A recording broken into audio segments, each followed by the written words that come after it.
welcome to Native America Calling. I'm Sean Spruce. 3 new short films take on big topics with strong historical and traditional stories. In Braids, filmmaker Elise Beers looks at one Navajo student's life during one school day filled with a struggle over identity and culture. The comedy Guts brings a story told by filmmaker Elias Gold's grandfather to the screen. And Joey Cliff's animated short Pow teaches a young boy the importance of powwow and Native culture. We'll hear about these 3 films and get a look at a new program to inspire young filmmakers. That's all right after the news.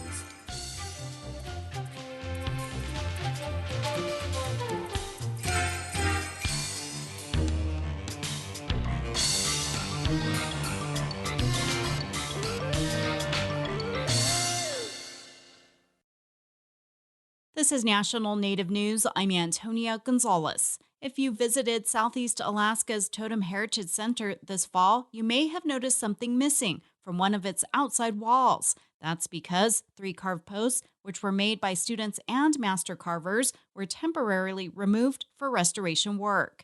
As KRBD's Hunter Morrison reports, the house posts were reinstalled in November. Inside a workshop at Ketchikan's National Guard Armory, Tlingit master carver Tommy Joseph is hard at work. He's slowly shaving a block of wood into the shape of a dorsal fin with an oddly shaped knife. And the tool that you're using, does that have a particular name or? Charlie. He then trades Charlie, the reverse bent knife, for a tool that looks like a sickle but works like a hammer. Large wood shavings fall to the floor. The new dorsal fin will later be affixed to the Heritage Center's killer whale house post, which is like a small totem pole. It's a small piece of a larger project to restore 3 of the museum's house posts. Historically, house posts are carved to honor events, clans, or tribes. Joseph says they were cracked on the outside due to decades of wear. It's time to take care of them, treat them a bit and clean them, then treat them, and hopefully give them lots and lots of life in the future here. The 3 posts were carved in the mid-1980s as part of the Heritage Center's Native Art Studies program. Students worked for 6 months alongside indigenous master carvers to create 5 posts for the museum's exterior. But like totem poles, house posts traditionally aren't restored. They're meant to last the lifespan of a person, about 80 years, then returned to the earth for decomposition.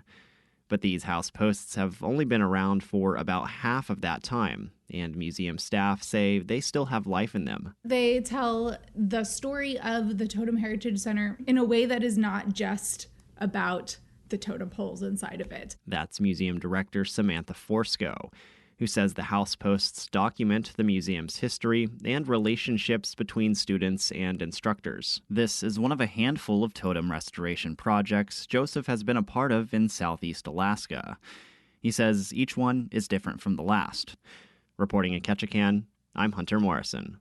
It's not every day you get to see an eagle, let alone 2 together, alive and up close. As KJZZ's Gabriel Pietrazio reports, it's something visitors of a Phoenix, Arizona nonprofit recently did while blessing these animals during a Native American wildlife celebration. Robert Mesta with Liberty Wildlife is Pasquayaki and honors Eagle Cisco and Anasazi with a song. And they're revered for their strength, their intelligence, and even their healing and protective powers. Things the Phoenix nonprofit is helping guests tap into 1 November Sunday morning. Pinch some sacred tobacco, take it to the eagle, and say their prayer. And oftentimes the eagles will flap their wings. To feel the wind of the eagle is like the ultimate experience. That lasted for an hour. Augie Molina, who is Pasquayaki, spiritually prepared people bringing offerings to the birds. When you smudge, it's going to take as long as it's going to take. For National Native News, I'm Gabriel Pietrazio. And I'm Antonia Gonzalez.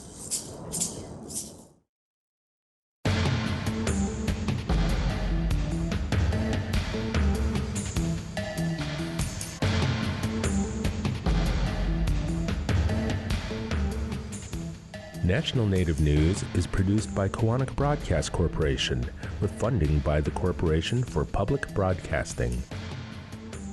The Indian Arts and Crafts Board promotes Indian artists of federally recognized tribes through its online source directory. Information on this no-charge opportunity available at doi.gov/IACB, who support this program. Support from Clarkson Potter, publisher of Turtle Island, Foods and Traditions of the Indigenous Peoples of North America by Native American chef Sean Sherman. With ancestral and modern recipes, this cookbook showcases diverse foodways of the continent's regions.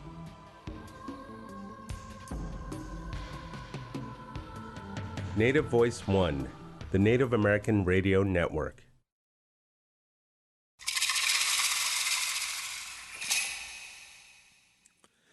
This is Native America Calling. I'm Sean Spruce. Braids tells a story of a Native student who contends with bullying and uninformed school policy. It's a modern-day tale with a long historical reach. The animated short Pow is an energetic film about a boy obsessed with his Game Boy. He gets a lesson on the importance of tradition and taking part in cultural events. And in the comedy Guts, a metalhead drifter bounces around the Navajo reservation in search of free food. These short films, set in contemporary times, pack in big ideas and introduce audiences to Native culture and history. We'll talk with the creators of these short films about what it takes to tell a full-length story in just a few minutes. And later, we'll get insights into a new initiative aimed at introducing young Native talent to the film and TV industry. Listeners, as always, you can join us with your comments and questions. Call us at 1-800-996-2848. That's also 1-800-99-NATIVE. Joining us now from Seattle, Washington is Elise Beers Achi Kigadu. She is a director, writer, and editor of Braids. She is Aleut and Ununga. Elise, good morning, and welcome to Native America Calling. Anong, hi. Good morning to you. It's great to have you on the show, Elise. Joining us from North Hollywood, California is Joey Clift. He is a comedian, producer, and television writer, and the writer and director of POW. He's an enrolled member of the Cowlitz Indian Tribe. Joey, good morning, and welcome back to NEC. Hey, how's it going, everybody? Thanks for having me. We're all doing well. Thank you, Joey. And joining us while on travel in Pittsburgh, Pennsylvania is Elias Gold. He is a filmmaker and operator of the YouTube channel Native Media Theory. He is Dene. Elias, you've been on the show before as well. Welcome back. Yeah, thanks for having me back. It's great to have you. And we have a fourth guest who joins us from Santa Fe, New Mexico. Also been on the show before, Dr. Shelley Lowe. She is the president of the Institute of American Indian Arts, or IAIA for short. She is Dene. Shelley, awesome to have you back on the show. Welcome back. So glad to be here. You know, I love my National Humanities Medalist radio show. Yeah, we are still we're still reeling in that glory. I'll tell you what, Shelley, thank you so much for all that you do for all of Indian Country and, of course, NAC as well. Really appreciate you. And let's go ahead and get this conversation started. And Elise, I want to begin with you because many Native listeners will recognize that the title of your film, Braids, it suggests a theme that is not just of importance to Native American people, but also a historical connection with cultural clashes. Is Braids inspired by an actual event? It's inspired by events that have happened today. Young girls getting sent home because they're wearing ribbon skirts to school. It's inspired by young boys who have come home with their braids cut off. And it's inspired ultimately by the boarding schools and my ancestors who were sent to boarding schools, and culturally, the cultural genocide that took place in the U.S. And I just wanted to call out that it is still happening today in school systems, and the cultural genocide is still resonant in the society that we know and the school systems, that how they function and the expectations of how one would pressure another to leave their culture and their identity to become who they believe needs to assimilate into their society. I think so many listeners will completely agree. And every year, there seems to be a few incidences that get general attention, that come to the forefront. We hear about, some teacher or some administrator at some school that just doesn't get it, doesn't understand Native culture.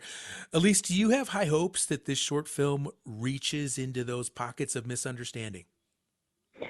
I do. I really hope that art can make a difference and make a change. My ultimate goal is to just spread empathy for those who may be going through this scenario and those who may be needing to be understood about their identity.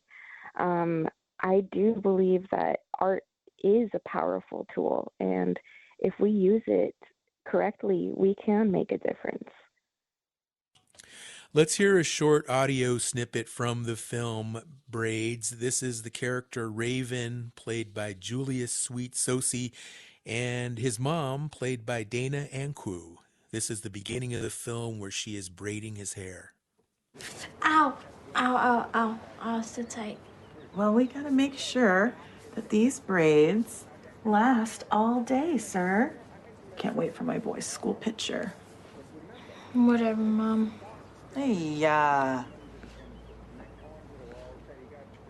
you remember who you are and where you come from, okay? That was a short audio clip from the film Braids. And Elise, this character, Raven, just a really, really precious child. I just couldn't, and really captivating, really draws attention on the screen. 10 years old.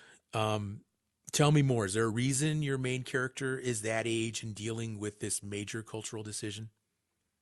Yeah, by the way, I love the clip that you picked. That's one thing that my mom used to tell me, remember who you are and where you come from. So that's like such a touching moment. So great job there.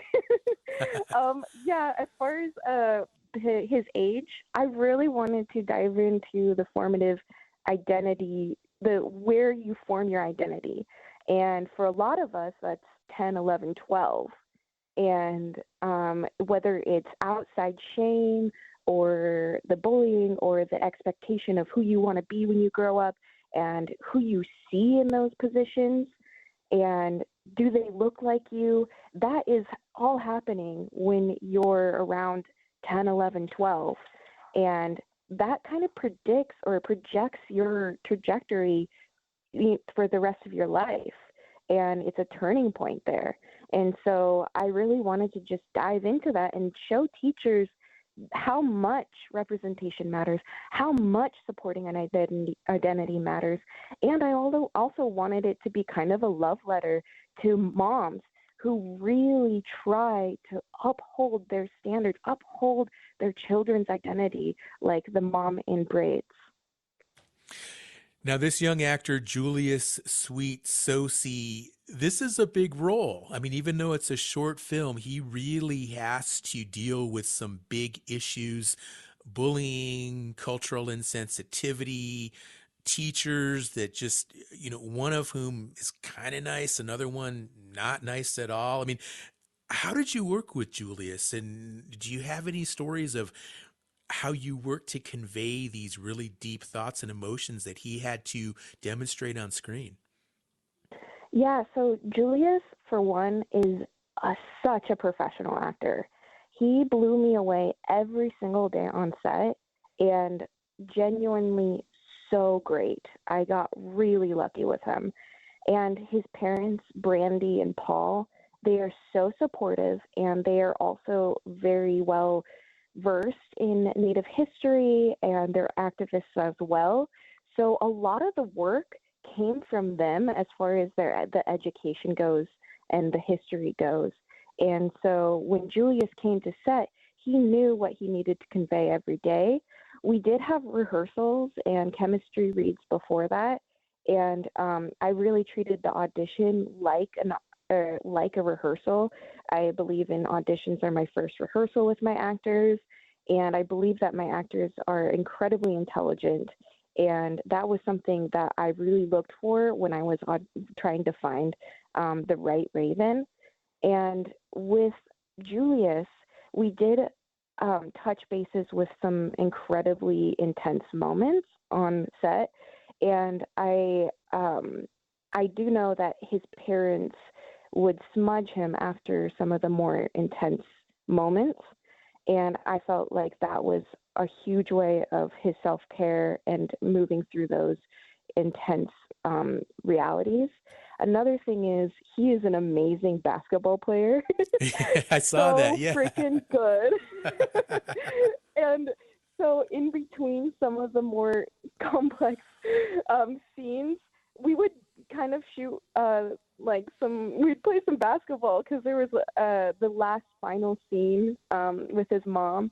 There was a basketball hoop nearby, and he's like, I just want to play basketball. And I'm like, okay. In between setups, we would just be like shooting some hoops. And I actually changed one of the scenes from another alternative game to switch to basketball because he was just so good at it. Mm-hmm. So I was like, we have to have this in the film. So, yeah. Elise, what are your thoughts about children who watch the film? Because after I saw it, my daughter, she's 11, and I had her come and watch it as well. And, it's just tough to watch. And she said, I'm just upset. I'm upset watching that. And I just asked her, well, tell me more. Why do you feel upset? And if you had a little brother like Raven, what would you tell him? And we kind of got a dialogue going, but it was difficult, really difficult for her as a young person to watch that. Yeah, I ultimately want to start dialogue here. I want to create empathy. I want to create a space that people can move forward and understand the feelings and emotions that they go through doing this. There's been a lot of people that have reached out that said, I'm just so sad. I am just so angry. If I was in this position, I would do this and this. And I said, exactly. If you were in this position, if you saw your friend, if you had a friend that was Native, what would you do? Okay. And okay. We got to take a short break, but we'll come back. Elise, we'll finish up this little conversation.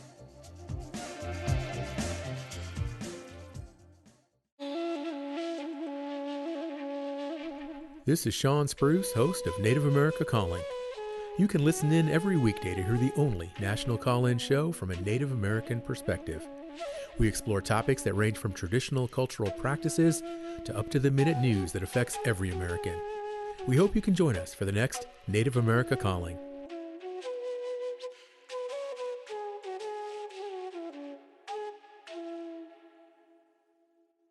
The Association on American Indian Affairs invites all to Tribal Museums Day, December 6th through December 12th. Tribal museums may offer no-cost or reduced admission, art markets, and live cultural demonstrations. Tribal Museums Day honors diverse Native nations as the experts of their own cultures. You can find a map of tribal museums and more at indian-affairs.org/Tribal Museums Day.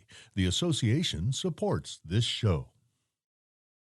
You're listening to Native America Calling. We're talking with Native filmmakers about their short films, and you can join us with your comments or questions by calling 1-800-996-2848.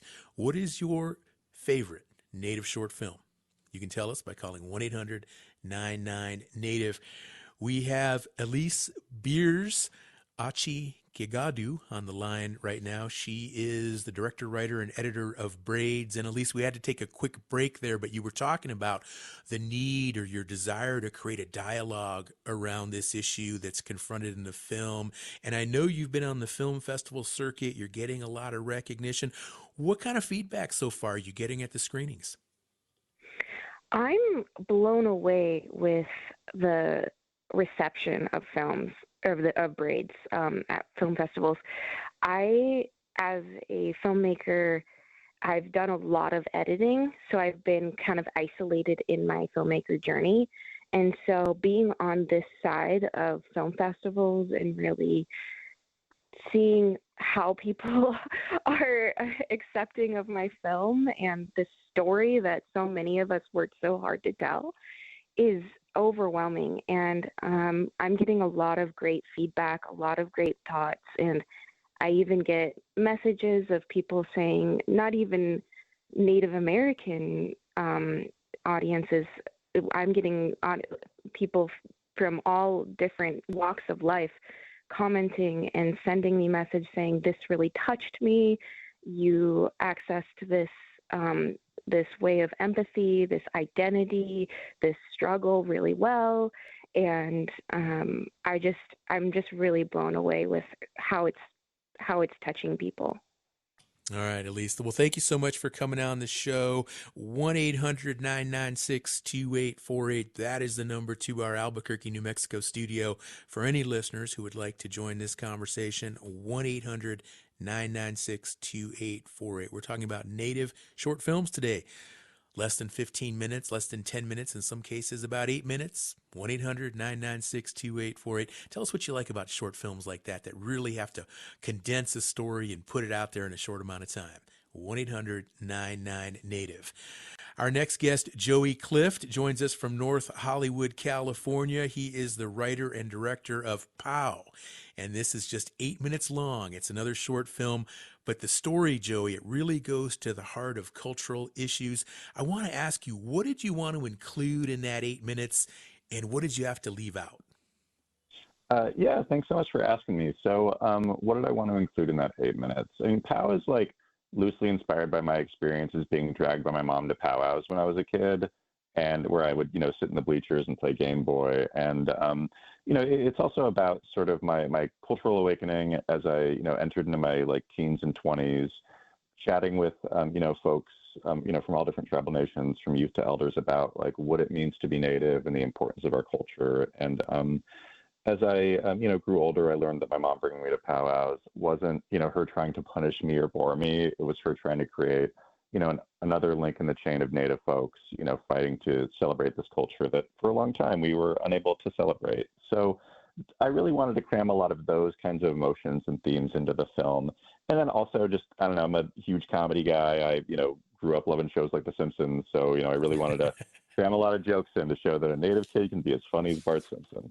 And things I wanted to include, I don't know, I feel like I try to be a pretty efficient writer, and I came up writing for, shows like Looney Tunes and Molly Denali and Paw Patrol and Spirit Rangers and stuff like that. So I think I got into everything that I wanted to get in. If I had $10 million, I would do a 2-hour feature-long version of it. So if anybody listening wants to throw me money, if we have any Rich Casino Tribe listeners, that'd be cool. But other than that, the short film version, I feel like I got in everything I wanted to get in.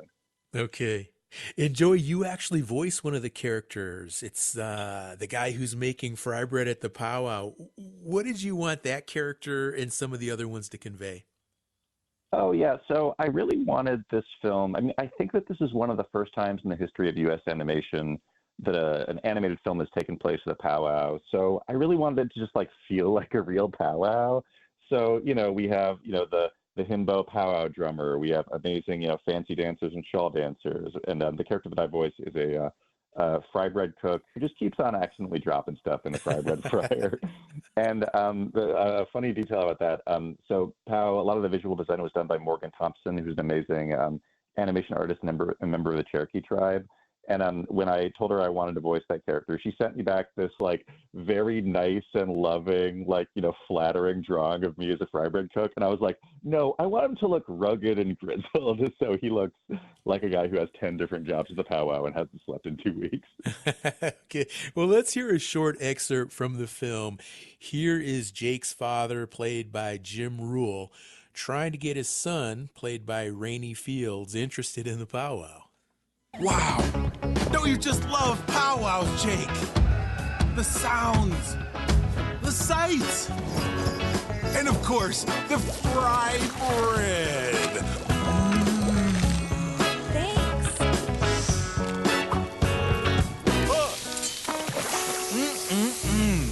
Delicious. Powwows are so cool, right, Jake?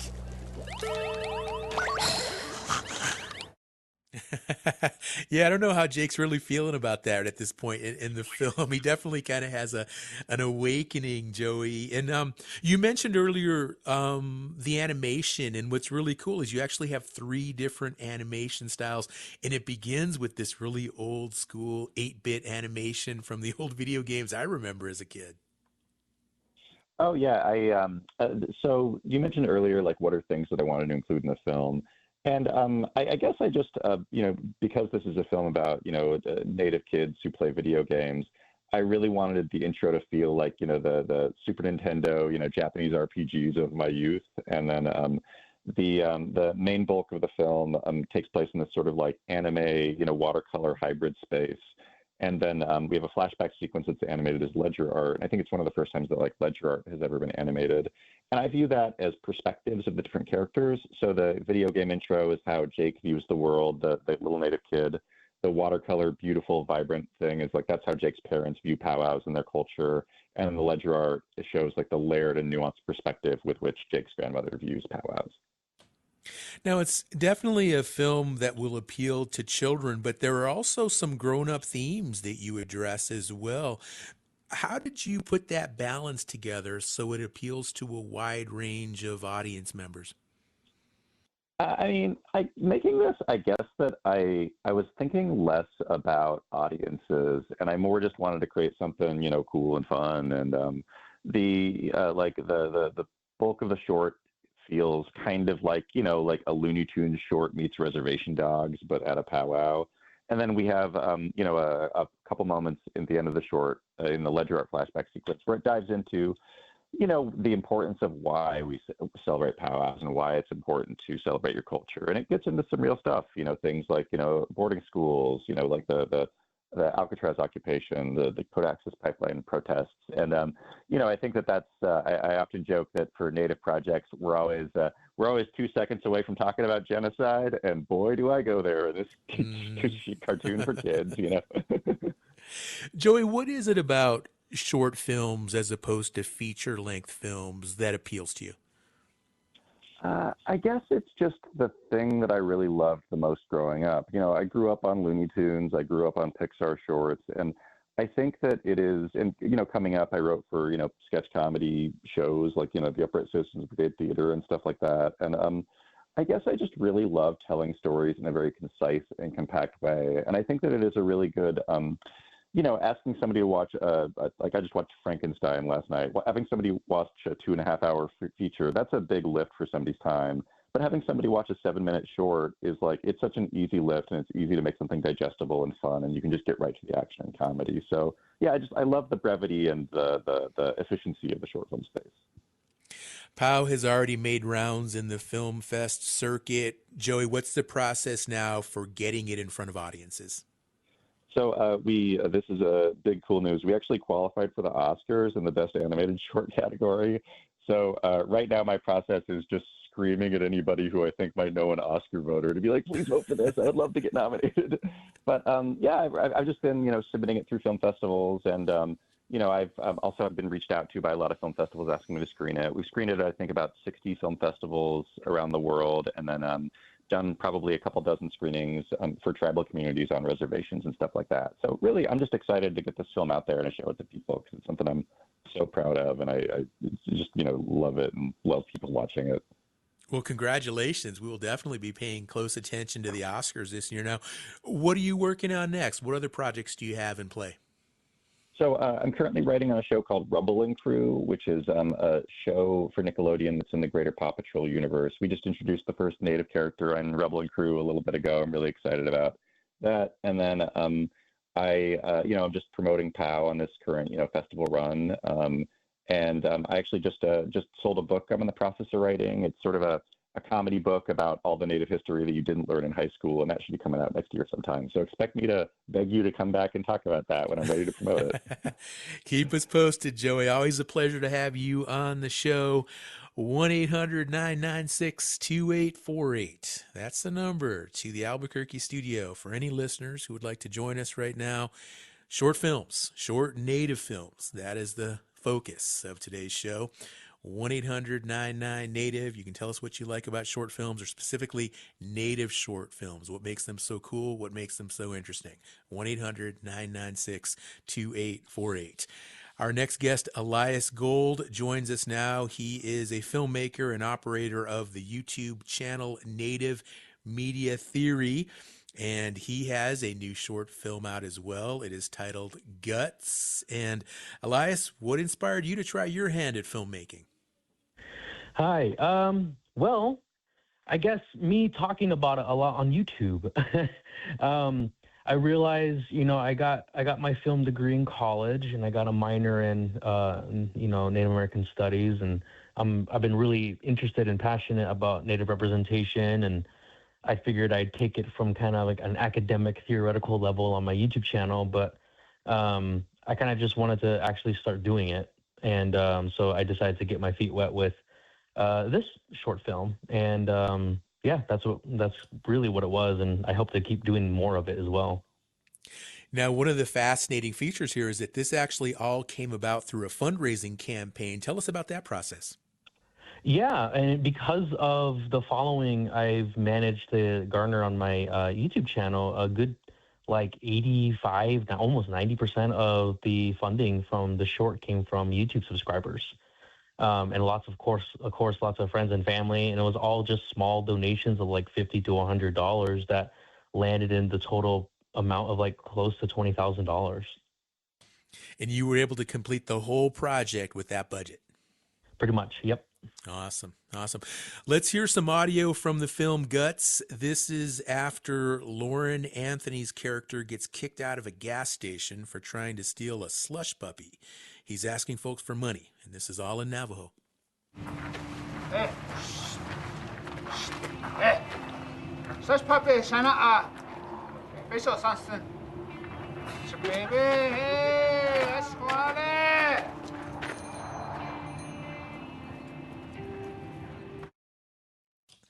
All right, Elias, you got to tell us more about this main character played by Lauren Anthony. He's this drifter. What's he all about? Yeah, I mean, the idea is just, he's just kind of he drifts around. He's a bit of a metalhead, and he's just kind of looking for some free food. And I don't know, just kind of, inspired by some of my family members, even friends growing up who kind of were just like that. They kind of just wandered around. They just wandered around a lot. And so they would show up there in ceremony to get some free food sometimes. And so, I don't know, it was just kind of like a kind of an homage to that type of archetype that I saw a lot growing up. And Lauren nailed it to a T. There wasn't much direction because he really understood pretty much what we were going for in this short. And Lauren is accomplished. He's done a lot of films. Yes, he has. Yep. And more to come. Okay. Now, his character doesn't have a formal name in the film. What is behind that decision? Yeah, it was just all the characters are more or less kind of archetypical character names. So in the script, he's like the man. And then the mom and dad at the end are called mom and dad. The grandma is the grandma, It was more or less just kind of I kind of just wanted to focus on exactly what's happening, and not so much exactly too intensely on the characters, because it was intended to be a pretty short. It was originally 5 pages or so, and it landed at 7 minutes, based on a really short joke that my great grandmother would tell.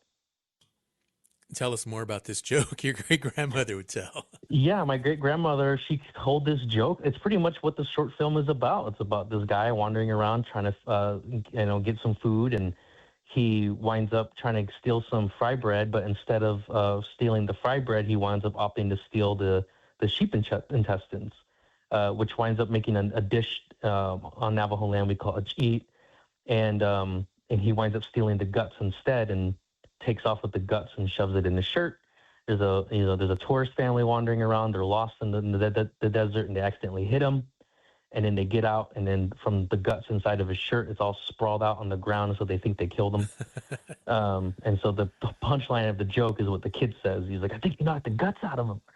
Then he just gets up and runs away with the guts. And at the end, he makes his dish, and he's just jamming out in the desert with his dog. Yeah, that's pretty much the joke that my great grandmother would tell, and she would tell it all in Navajo. And so I thought it was really fun. That'd be a really fun thing to do for my first short film and get my feet wet with that. Well, the cinematography is also fabulous. Tell me more about how you wanted to portray the Navajo Nation in the film, and what's the res vibe that it gives? Yeah, I kind of wanted to go for where mostly like where my family's at, kind of like they're more in the Apache County area of Arizona, so it's a lot of red rock.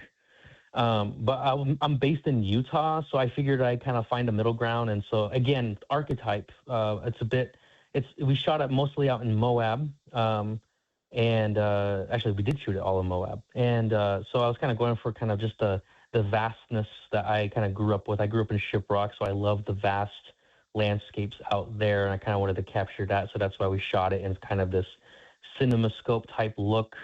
I also kind of wanted to be a little bit ironic in being a native filming in the desert, the same desert that John Ford would shoot in. And so that was kind of another decision there too, but I kind of wanted to catch the vibe of just the vastness of Navajo land, of just how all that red rock just kind of goes all the way out there. All right. Elias, we have to take another break, but when we come back, I do want to ask you about some of the metal music that's in the film, and then some of your other film projects that you have in the works. But we do have to take another break, and we have the phone lines open for listeners who want to join us. 1-800-99-NATIVE. Pick up your phone, give us a call. 1-800-99-NATIVE.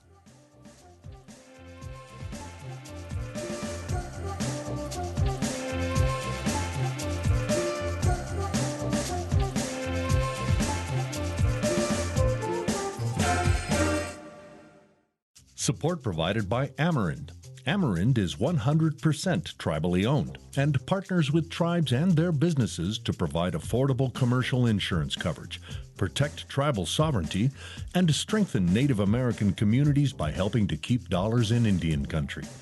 Information about property, liability, commercial auto, and workers' comp available at amerind.com. That's AMERIND.com. This is Native America Calling. I'm Sean Spruce, and we're talking about Indigenous film and television. You can join us by calling 1-800-996-2848. That's also 1-800-99-NATIVE. We have Elias Gold on the line right now. He's one of our guests, and he is the producer of this new short film titled Guts. And Elias, I mentioned before the break, you've got some metal music incorporated in this movie. And of course, the Lauren Anthony character is a metalhead. What does that all add to the film? It was just more or less kind of like a fun aesthetic choice. I feel like we haven't seen a ton, of natives in metal in media as much. So Lauren and I are luckily both metalheads, so we both connected on that front. And at the time, he was a member of the band called Hellthrone, and they went ahead and produced a song for us that's used in the ending and the end credits. And the song is literally just called Guts. Okay. And so that was kind of the aesthetic of kind of the character and mixed in with the music, and it was just a fun kind of personal kind of choice, and also just showing how the metal scene is actually, it's pretty big in Native communities, and so we kind of wanted to highlight that as well. Now, I noticed in the credits you gave special thanks to Dan Trachtenberg and also Dakota Beavers from Prey, and that got me interested. And I also am curious about any new film projects you have going on. Yeah, I gave them special thanks because they were pretty handy in getting the word out for the campaign. I had the opportunity to interview Dan, Dakota, and Amber when Prey was coming out on my YouTube channel, and so I was part of the press junket for that. And so, but they've been big fans of the channel since. Dan is a big supporter of the channel, and I was just really, thankful that they've been, super instrumental in getting the word out and trying to get the crowdfunding out there. And in the future, right now, Lauren and I and pretty much the same crew who worked on this one, we're working on a little horror short film, pretty much a complete 180 of this project. But it's going to have a lot of themes about Native spirituality and how alive it is today. And so that's our next project. All right. Well, thank you so much, Elias, for joining the show today. 1-800-996-2848. We've still got the phone lines open for any listeners who would like to call in, share your thoughts on Native short films today. Just call 1-800-99-NATIVE. And we're going to pivot now and get some insights into a new initiative aimed at introducing young Native talent to the film and television industry. And to talk about that, and joining us from Santa Fe, New Mexico, we have Dr. Shelley Lowe, president of IAIA. And I do want to provide a disclosure. IAIA is a recent underwriter for Native America Calling. And Shelley, welcome again to the show. And Jessica Matten, who plays Bernadette Manuelito on the AMC series Dark Winds. She is now helping with a project along with IAIA to connect with young Native talent. Tell us more. What is IAIA's role in this partnership? Well, thanks for asking. This is a really exciting new opportunity for our students. Well, it expands on some of the work that AMC has been supporting with our IAI students since about 2022. Our students, with the help of Jessica Matten's Indigenous Film and Arts Academy and the 7 Forward Entertainment, are going to continue doing internships on the Dark Winds production set, which is filmed here at Camel Rock Studios just north of Santa Fe. Our students had the opportunity to intern in season 3 under director Chris Eyre. And for those of you who really like short films, there's a 4-part series of short films. They're about 3 minutes each, called The Next Generation of Native Storytellers, that highlights the work that our interns did on season 3 of Dark Winds. And you can find that on the AMC Plus YouTube channel and on their AMC Facebook page. We have also posted these on our IAIA social media pages. So you can see exactly the hands-on work that our students are doing, learning from script to production, what it's like to be on set, to do a TV series or to do a film. Now, I know a lot of the Dark Wind scenes are filmed at that studio up there in Tesuque, just north of Santa Fe, right? Now, and you've had an intern connection with the show for a number of years. So what do students get out of that, and is it different from what this new program is going to do? It's a little bit different. The new program is going to add a component that our students haven't participated in before. So the internships that students have done are on-set, hands-on experiences that allow our students to gain real practical experience and mentorship that let them see what it's like to oversee lighting, what it's like to oversee wardrobe and props, to oversee cameras while you're doing these productions and you're filming. Learning really what are all the different production departments that go into making a film or to making a TV series like this. And they've been able to do really hands-on work with the filming crew and with the actors, with the director, while the show is being filmed up at Camel Rock Studios. This new initiative is going to introduce a course for students where they can really learn prior to being on set and doing some of the hands-on work. They'll learn some more of the production aspects of what it means to create films, what it means to be a storyteller, what it means to be kind of a Native and Indigenous thinker and leader in the film production and TV production arena. And they'll work very closely with Jessica and her team to just tell their stories and to cultivate themselves as Indigenous creators, as Indigenous leaders and innovators in the film and TV industry. Now, this is all really exciting, Shelley. And of course, New Mexico, major film and television shooting location. How big of a role does IAIA play in that industry? Well, our students are very interested. Cinematic Arts and Technology is our third most popular major.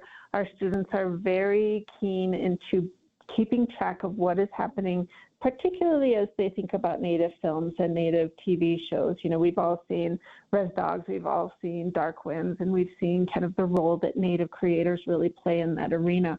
but our faculty as well. They have been really great about, one, being part of the Native film and TV industry, but making inroads for our students to participate and be involved in all of the filming that's going on in the state. So our students and faculty and our staff, they keep abreast of everything that's going on here, and they make sure that we have connections for our students to get involved. And the Institute of American Indian Arts, I mean, you folks just continue to break barriers and you set standards. And you know, for many, many years, of course, it was, you know, the traditional arts, but now so much going on with film and television. And I'm curious to know, Shelley, how are you able to quantify that or measure the impact of what the institution is able to do with film and just overall Native representation in the industry? Well, that's a very good question, and that's a task that I know that every institution of higher education, you know, tries to tackle every single year, right? Knowing who our alumni are and knowing exactly where they are, where they're going, what work they're taking on, and what kind of impact they're having either in their field or, you know, in their states and the regions that they're living in. So it's an ongoing process for us. We've developed a new kind of web-based portal for our alumni to connect with us and give us information and highlights about the work that they're doing. But it's something that we have to really work on every single year to try to encourage our alumni to let us know where they are, to tell us the impactful stories that they're doing and the work that they are really promoting that helps us, you know, really move contemporary Native art forward. But we try to make sure that we tell this story through our communications office. We do stories on Instagram, we do stories in our newsletter, so individuals can look at our website, they can look at our social media and say, oh, I didn't know that this person was an IAIA alum, and look at the amazing work that they're doing. I imagine there's people listening to the show right now who are interested in getting into film, or maybe prospective film students. Shelley, what makes a person successful in that industry, and what does a student need to know going in? Well, I think a student really needs to be committed to, you know, entering into IAIA, you know, usually as a full-time student to do our Cinematic Arts and Technology program. I mean, the courses are pretty intense. They're very hands-on. They can be very technical in nature, depending on what the student is really interested in looking forward to doing, you know, when they go into this field. Having an understanding of kind of what goes into your coursework that you have to take, what are all the different aspects of film and TV production that you might be involved in. You know, there's all of these background kind of knowledge and information gathering that you would want someone to do to say, this is really what I want to do. We find often that students come in, they're very interested. I want to film, I want to operate cameras, but then they find that, you know, I'm a really good screenwriter. I really know how to write well, and I want to tell this story, and I can learn to tell the story in a way that turns into some kind of film or TV production. So it's, you know, one, being really interested in the major and in the field, but two, being open to understanding what your strengths are and what part of that field you really want to move into and where you feel most comfortable. Now, one thing I've learned from knowing people that work in television and film, and also just hosting this show and interviewing people in the business, it is a cyclical industry, and it's kind of feast or famine. People will be really busy for a few months and then no projects, and they have to kind of, you know, manage that income, which can fluctuate, and it can, you know, there's definitely highs and lows in that type of a profession. What's your advice, Shelley, for people that, you know, need maybe some stability or want to know how to make the job as secure as possible? Well, I think, you know, I would point back to Jessica Matten. You know, she reached out to us. She was really interested in supporting our students and getting them the skills that would really help them to excel in the field. You know, she's an actress. She does some film production, of course, but, you know, there's this ebb and flow in the business. But what do you do when you're not busy? Well, then you create opportunities with institutions like IAIA to offer workshops and to offer courses, right? So you continue doing your work, but you're also growing the next generation who is going to continue that work with you and beyond. Now, at the Institute, do you have any plans to reach out beyond Dark Winds and build these partnerships with other production efforts in New Mexico? We would love to be participating and give our students opportunities to be involved in any and all of the productions that are happening. So we're always looking for opportunities. We're always looking for partners, networks that really want to come in and offer our students opportunities for that hands-on experience.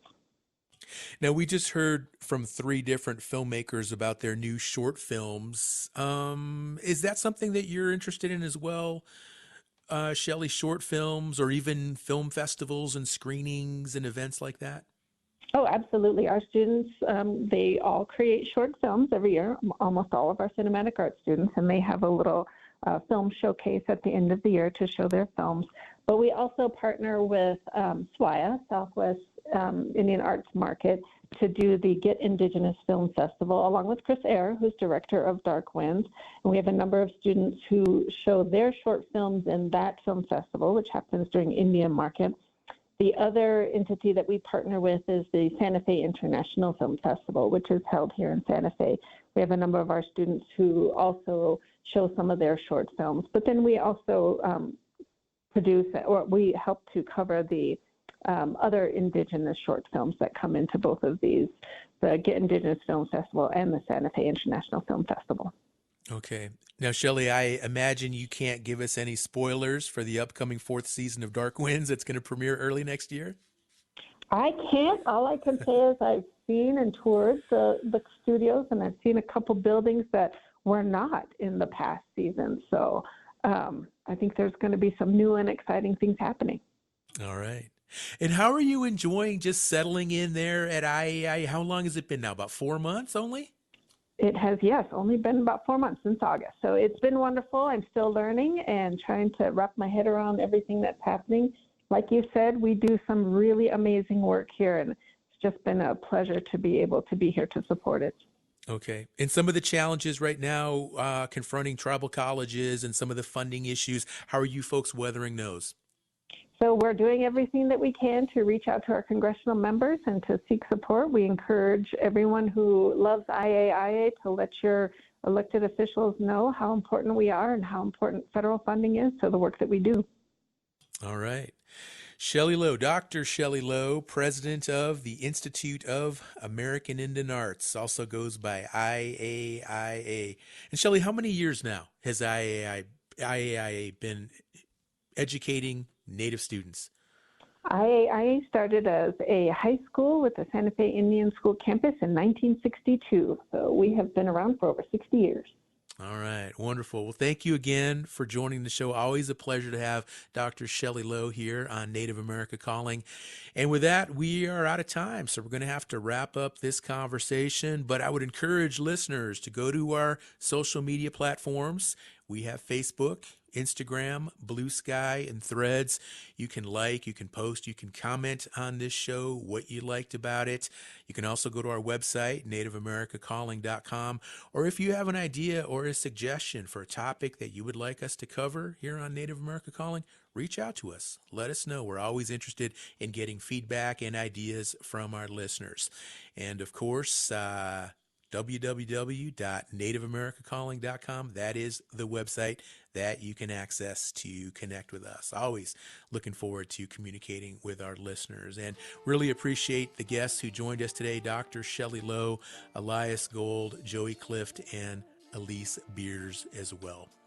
Please don't forget, join us again tomorrow. We'll have a conversation with another live discussion about Native issues and topics. Until then, I'm your host, Sean Spruce. Enjoy the rest of your day. The Indian Arts and Crafts Board promotes Indian artists of federally recognized tribes through its online source directory. Information on this no-charge opportunity available at doi.gov/IACB, who support this program. Kaufman & Associates has over 35 years of experience serving Indian country, supporting growth, transformation, and sustainability of tribal programs. More at kaufmaninc.com, KAUFFMANINC.com. Every family caregiver could use help finding the necessary resources to care for their loved one. The AARP Family Caregiver Resource Guide helps family caregivers access key programs, services, and agencies in their communities. A copy of the guide is available by calling 877-333-5885 or online at aarp.org/caregiverresources. AARP supports this show.